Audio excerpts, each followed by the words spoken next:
2 Samuel 1. Now it came to pass after the death of Saul, when David was returned from the slaughter of the Amalekites, and David had abode 2 days in Ziklag. It came even to pass on the 3rd day, that behold, a man came out of the camp from Saul with his clothes rent, and earth upon his head.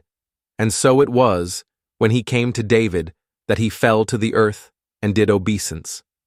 And David said unto him, From whence comest thou? And he said unto him, Out of the camp of Israel am I escaped. And David said unto him, How went the matter? I pray thee, tell me. And he answered, That the people are fled from the battle, and many of the people also are fallen and dead, and Saul and Jonathan his son are dead also.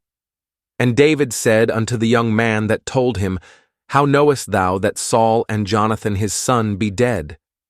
And the young man that told him said, As I happened by chance upon Mount Gilboa, behold, Saul leaned upon his spear, and lo, the chariots and horsemen followed hard after him. And when he looked behind him, he saw me and called unto me. And I answered, Here am I. And he said unto me, Who art thou? And I answered him, I am an Amalekite. He said unto me again, Stand, I pray thee, upon me, and slay me. For anguish is come upon me, because my life is yet whole in me. So I stood upon him, and slew him, because I was sure that he could not live after that he was fallen. And I took the crown that was upon his head, and the bracelet that was on his arm, and have brought them hither unto my lord. Then David took hold on his clothes, and rent them, and likewise all the men that were with him, and they mourned, and wept, and fasted until even for Saul, and for Jonathan his son, and for the people of the Lord, and for the house of Israel, because they were fallen by the sword. And David said unto the young man that told him, Whence art thou? And he answered, I am the son of a stranger, an Amalekite. And David said unto him, How wast thou not afraid to stretch forth thine hand to destroy the Lord's anointed?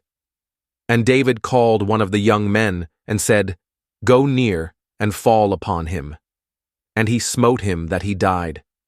And David said unto him, Thy blood be upon thy head, for thy mouth hath testified against thee, saying, I have slain the Lord's anointed. And David lamented with this lamentation over Saul and over Jonathan his son. Also he bade them teach the children of Judah the use of the bow. Behold, it is written in the book of Jasher. The beauty of Israel is slain upon thy high places. How are the mighty fallen? Tell it not in Gath, publish it not in the streets of Askelon, lest the daughters of the Philistines rejoice, lest the daughters of the uncircumcised triumph.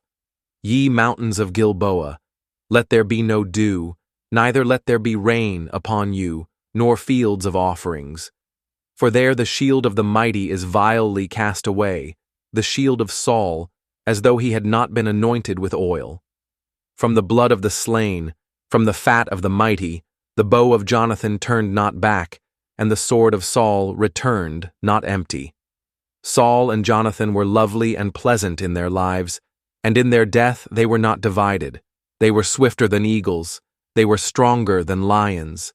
Ye daughters of Israel, weep over Saul, who clothed you in scarlet with other delights, who put on ornaments of gold upon your apparel. How are the mighty fallen in the midst of the battle?